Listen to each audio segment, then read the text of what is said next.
Is that you? Let me say something. Let me talk.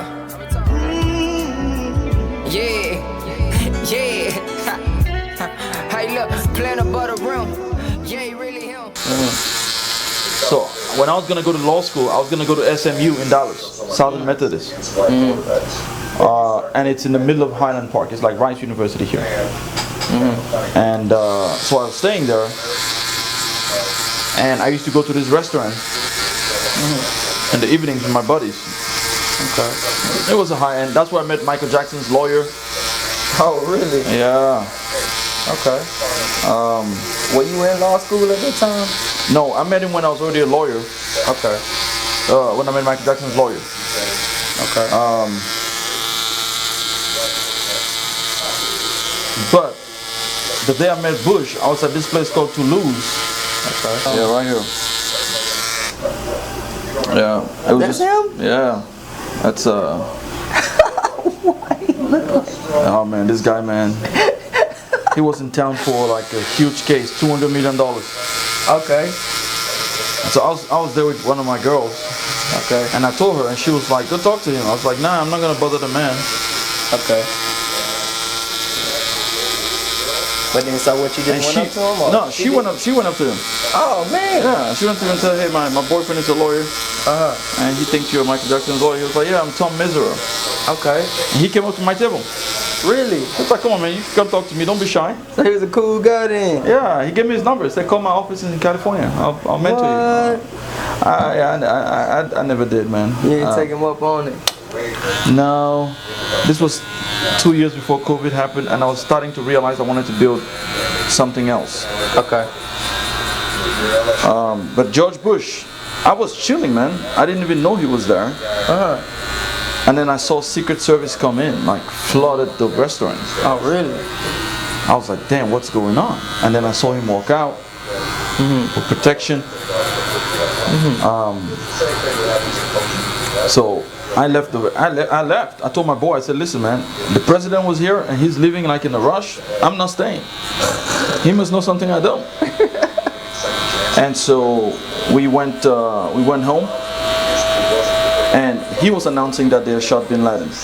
What? Yeah, that same night. Okay. He was on television. That's the night I met him for the first time. The second time I met him, it was at where I actually shook his hand. It was at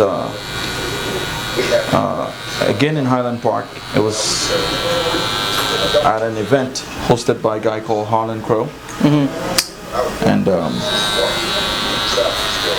he was there. Okay. I got to shake his hand and stuff. Okay.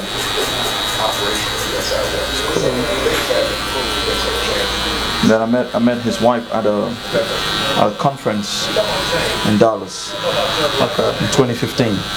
So what kind of conference? It was like a financial conference? No, it was a legal. Legal, okay. Yeah, it was a legal conference. She was talking to lawyers about something, I don't remember. Yeah. Yeah, I could. Do you miss the practice at all? Or do you still do it a little bit? I do a little bit here and there. Okay. I don't really miss it that much. Was it like a headache? The managing the practice was, but the actual cases were not. Okay. It was fun. Okay.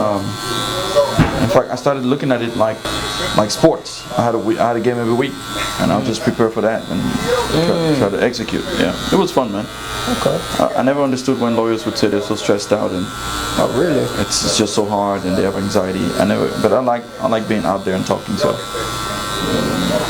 It's gotta be interesting though. I guess you gotta be like that type of person though. You ever thought about like YouTube channel, like your own platform, like give your experience from that? No. And the reason why is not because I can't. It's just I don't believe that. I got you. Giving opinions have any usefulness. Everybody has opinions now, and so it devalues the people who actually know what they're talking about from the people who don't. And I just want to put myself in that In that position. Yeah. It's just You know, there's 1,000 podcasts a day now. Everyone is an expert. Everyone has something to say. I prefer not to amplify that. I got you. Is there a particular politician you look up to the most? I say that because we're looking at Obama, you know, first black president, so everybody, you know. Dead or alive? Anyone? Yeah, they're alive. Bill Clinton. Bill Clinton? Yeah. Whoa. I would have never expected you to say Bill. Yeah, Bill Clinton. Bill Clinton was. He was one of the few politicians who could talk about any issue to anyone and make it make sense to them. But not only that, under his presidency, the United States experienced one of its greatest periods of growth and prosperity. I hear that a lot. It's just simple math. Now, the truth of the matter is that for the last 50 years, only Republican presidents have caused recessions. Well, except Jimmy Carter. So out of the Democratic and Republican presidents that have been in office, Republican ones have caused so many recessions, and under Democratic presidents, the U.S. has experienced the most job growth,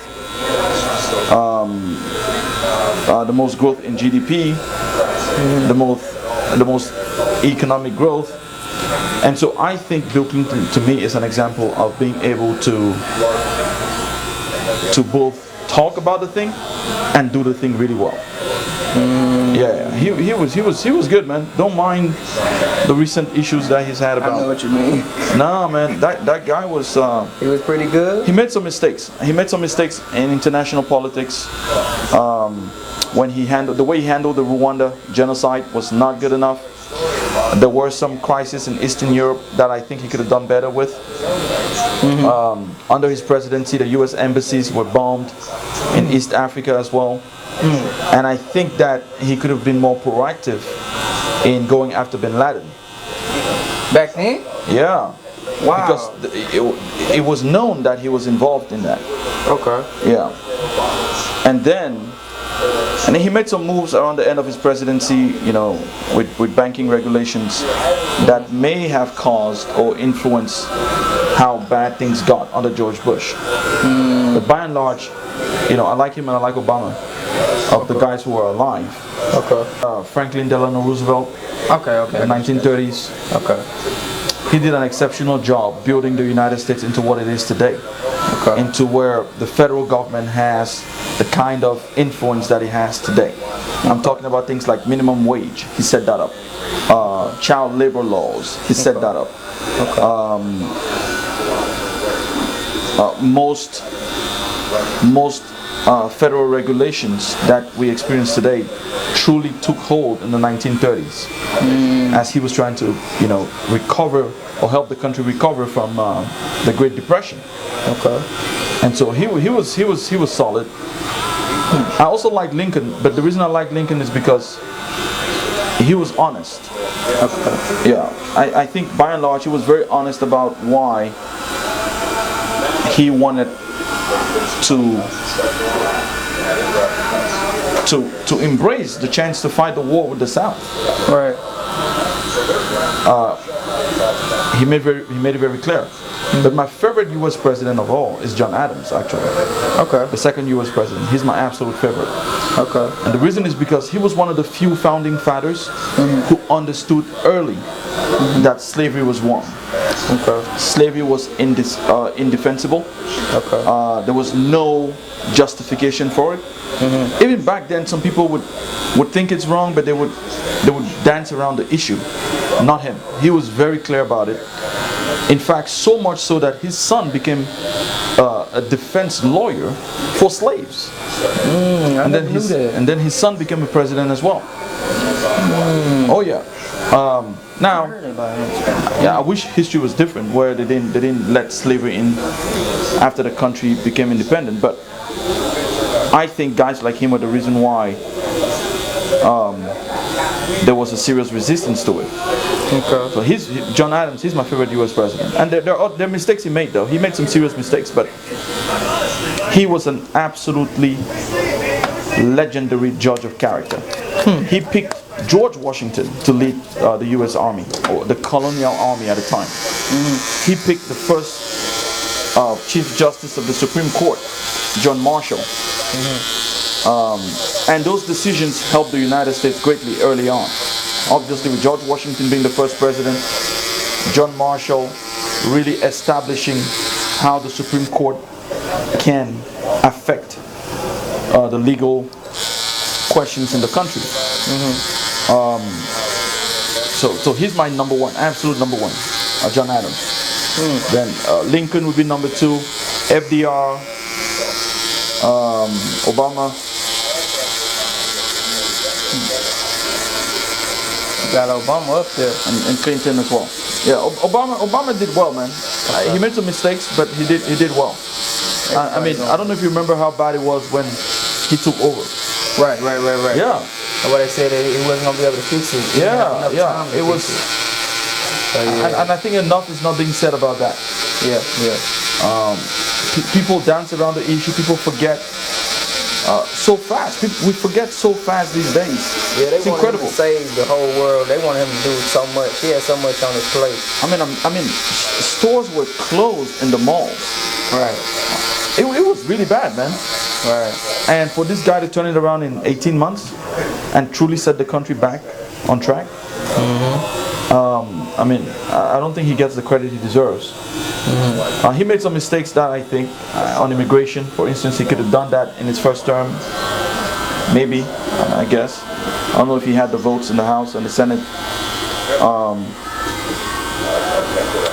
And then I think when Russia invaded Crimea,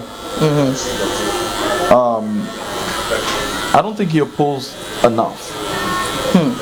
And that's what I think is leading Russia to think they can keep going. And now you see they're in Ukraine now. Okay. It was under his presidency. There were some issues in Syria, Libya. That was a disaster. You know, helping in overthrowing Gaddafi. That was not a good decision, I think. Yeah, that was wild. Yeah. But What do you think about Gaddafi? That was a good. He was he on? Yeah. I didn't like him. You didn't? No, I didn't really like him. What you didn't like about Gaddafi? I don't like politicians who create a sense that they are religious figures. Okay. It's not real. All of that is just.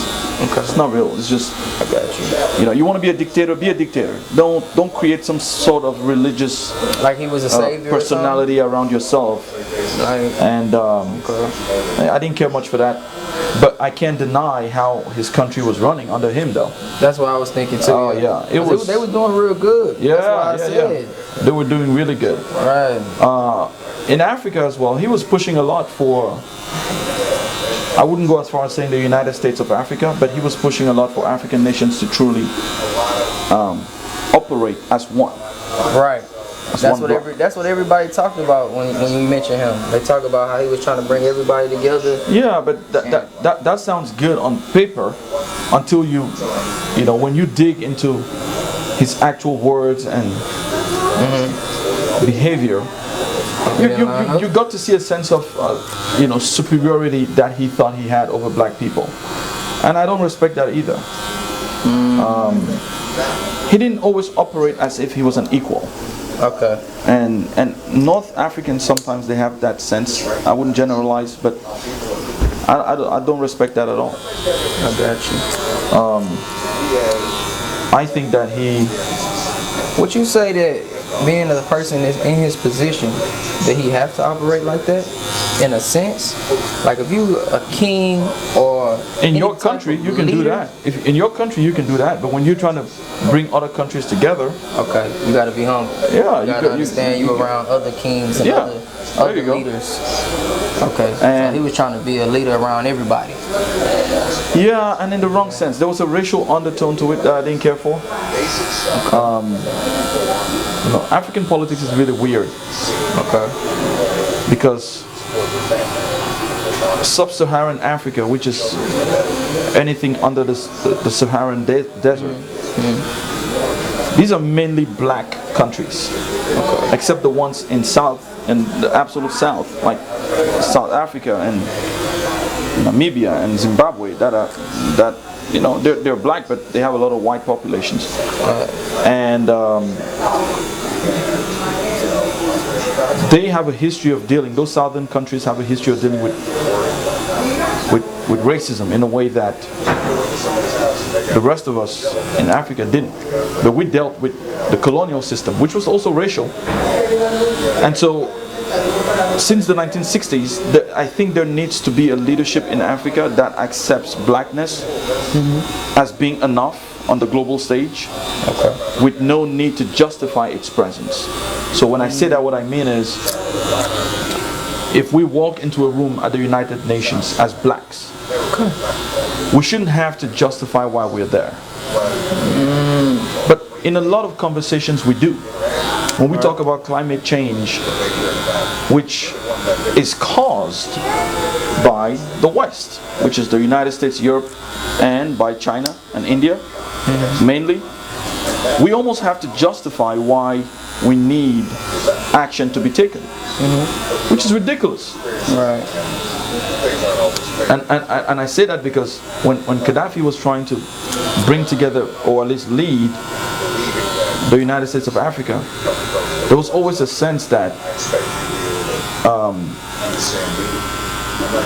sub-Saharan Africa needed to justify why it was crucial to the rest of the continent. Right. And there is no need for that, because that part of the world is the breadbasket of the world in terms of natural resources. One of the richest places on earth. Exactly. Just It's by a every single conspiracy that they say that's why they got rid of them. It could be, but I think it had to do with French politics. He had gotten involved with the French president at the time, Nicolas Sarkozy, and that's why the French wanted him out, and the U.S. For some reason, I still don't understand why Obama did it. He joined that coalition supporting the French. Yeah, and there's a lot there. There was a case in the French courts against that French president, alleging that he accepted campaign finance funds from Gaddafi. So then the story and this can be looked up, is that Gaddafi helped finance this guy's campaign, potentially in exchange for something, and the guy may have not delivered on his promise to Gaddafi, and Gaddafi was going to expose that he had helped finance this guy's campaign, which is illegal in France to accept foreign campaign donations. And so instead of going down, this dude whipped up anti-Libyan sentiment and got Gaddafi out, essentially. Okay. So the case is there in France. He was in court for it, but you know, there's a lot that we don't know. Right. You know. Now you say you want to run. One of your goals is to run when you got back home. You plan on doing something here? No, I plan on building companies. Okay. And selling them. Okay. Yeah, I'm hoping that we can be in at least 12 states in the next 2 years. Okay. With the rideshare company. Okay. And hopefully, you know, either sell it or grow it. Okay. Yeah.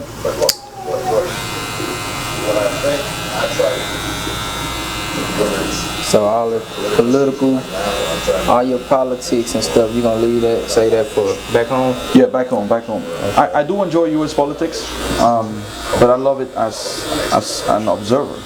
I got you. It's not bad. It can be frustrating, but it's not bad. I think one thing most people forget is how powerful state politics is and how much it affects lives. Right. And so, you know, a lot of times people blame the federal government for things that are caused by the state government. Right. And I think that's one area where the Democrats have not done a good job, is getting voters out at the state level. You been to any rallies? Are you going on any? Presidential rallies? Yeah. Only the Kamala one in Houston. How was it? It was good, man. There were a few Trump supporters trying to cause Trouble? Cause trouble. She shut them down. Yeah. Okay. Michelle and I, we always talk about this one. We always talk about do not But I don't. I tend not to do all of that. I don't care much for those crowds. Right. Concerts and rallies and stuff. No. fancy places. I'm talking about the parties and how they flip. Oh yeah. That's one of the biggest misconceptions that I think is being spouted out there. And people don't realize that when Republicans say their party was against slavery and pro-black, they don't mean this Republican Party. The old one. They mean the old one. Because when Johnson was president in the 60s, the switch really went into effect. But it started right from the 1930s. Yeah, and every significant, well, most significant policy achievements have been democratic since the 1930s. Talking about Medicare, Medicaid, and all these things, and Social Security, and child labor laws, and all of these things, they have been mostly democratic. And I mean, I hate to say it, but Republicans are only good at cutting taxes. But when you cut taxes, you create a deficit. What do you think about black men who say they can't vote for Kamala? What do you think about that? I think it's the most disgusting thing I've ever heard. You said that they can't vote for Kamala. Or they don't want to. They don't want to. They'll never vote for her. They will never vote for her. Yeah, what do you think about those positions? It depends. You know, everybody has their own opinion. Yeah, they have their own opinion, and we have an opinion of their opinion. So what do you think? I ask you. I think it's crazy. I think it's crazy, and I'll tell you why.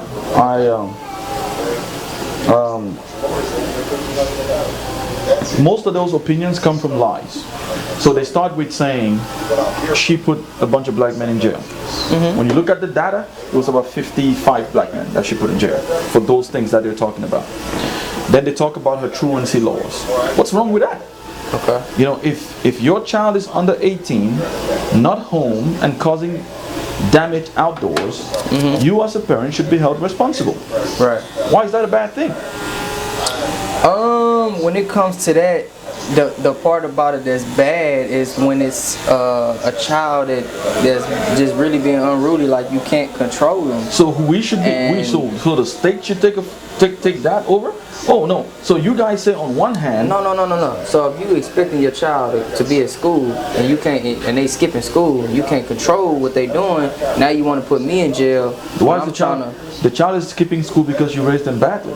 You caused that problem. Now the child is causing damage out there. I wouldn't say that. No, it's not in every case. Not in every case. Do we accept that parents are responsible for their kids? Yes. They are responsible for raising them in the right way, making sure they have a good head on their shoulders. When parents fail to do that, and these children are out there potentially being a problem, parents should be held responsible. But that might open up a whole nother discussion when it comes to It should open up. Think about this. single parents. This 14-year-old white boy took a gun and went and shot people in Georgia. Right. Can you imagine if that was a black kid Oh yeah, I know. with a black dad? Yeah. Well, his dad is being charged. His dad is being held responsible. Right. Now, these kids in California were not shooting up schools, but you need to start doing that. You need to start letting parents know you are in charge. You should track your kid. You should set a curfew for them. I don't have a problem calling a spade a spade. If you think she's not black enough, just say that. But don't say it's because she put black men in jail. First of all, they committed crimes, didn't they? Yeah, you're right. So when Democrats are weak on crime, they say they're weak on crime. When they're tough on crime, they blame them for being tough on crime. So what do we want? You're right. It's another perspective. You know how women are viewed in other countries, right? Yeah. So how do you think that would look for our nation to be represented with a woman. And as far as like other countries, women in other countries really don't have a lot of rights, and leaders in other countries really don't respect women. That we would be taken serious, like, you know? Of course. This woman is a prosecutor who served as a U.S. senator and as a vice president. Okay. In the middle of the 2010s, the German chancellor, which is like their president, or the German prime minister, sorry, was a woman, Angela Merkel, and she was an absolute leader in Europe. Everyone took her seriously. So in fact, women's rights have gone so far ahead of the United States because we have 30% of voters in this country that are still stuck in the 1920s. Let's be honest here. They're just stuck. Hillary should have been president. She was one of the most qualified candidates ever. But for some reason, because she's a woman, people raised doubts about her credentials. Exactly. And they allowed a madman in the White House. And I can't believe they're about to do the same thing again, bro. Oh, you think he gonna win? I don't think he'll win, though. I don't think he'll win. He'll lose. He'll lose, and he'll lose well. He'll lose well. And believe me, black women are going to put Kamala in the White House. That's what I think too. Their turnout is going to be absolutely legendary. Yeah, they want to see it. It's going to be record levels. It's gonna be. And I hope white women can join that train. It's gonna be big in history. It's gonna be the first black woman, and then the amount of time that she did it in too. You know, she had a short period of time. She didn't get a full run. Yeah. So that's another thing they're gonna bring up, especially to humiliate Trump and all his ego. They're gonna do that. You know, so it's gonna be big. Now, my thing is this: the Democratic Party is not a perfect party. No party is. I think that the Democratic Party sometimes they make mistakes with their messaging. If you look at the economy that Obama left and just the country that he left, there is no reason why a Republican won in 2016. None whatsoever. But a Republican won. And that's down to the messaging. And let's be honest, it's down to just people not wanting to vote for a woman. Right. It is what it is. That too. But it's also down to the Democratic Party not being able to put together the right transition message. It was a mess the way Hillary was selected over Bernie Sanders. And I think it left a bitter taste in people's mouths. If they could have done a much better job at that. They could have done a much better job at highlighting Obama's achievements and using him on the campaign trail the way he's doing now. I think he was out and about in 2016. Honestly, that was just a shocking election. But the Democratic Party makes mistakes, and they've made mistakes. They make mistakes at the state level all the time.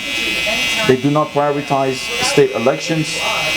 They do not highlight state races. And the turnout is usually lower than Republican turnout at state elections. So, in my opinion, I say that just to say the party is not a perfect party.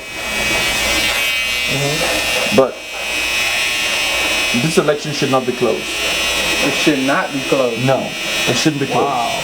It really shouldn't be closed. We have one guy who's not presidential. You say he's not presidential? No, he's not. I mean, he's not presidential, man. You know that. He's not. Let's call it spade a spade. He's not. And when I hear people say, "Oh, at least he speaks plainly. He speaks like a common." No, we don't. I don't want my president to speak like a common man. Don't be a common man. Right. Be a leader. But that's what everybody wants, though. Everybody wants him to speak like a common man, so he can be relatable to everybody. Everybody wants to hear the hate that he's spouting because that's what they're thinking and they can't say it, and so they like the fact that he's saying it. That's what they mean by the common man. It's not about speaking common. But Biden speaks like a common man. You think so? Yes, it's a regular dude. I mean, Clinton is one of the best speakers in my opinion in U.S. history. Yeah. I can see that. I mean, Obama was one of the best speech makers. Since when do we vote for presidents because they speak like common men? How about your policies? Right. How can someone stand on the debate stage and say he has concepts of a plan? What vexes me is when celebrities use their platforms to support that nonsense. When they have enough money to fly right above the effects of Trump's policies. They don't have to deal with that on a daily basis. So if Kamala win this one, they're gonna have Michelle run next. You don't think so? Think she's interested? Yeah, why not? If they want to keep the same flow going, you know, that's why they getting involved. She should have run this time, man. She should have, but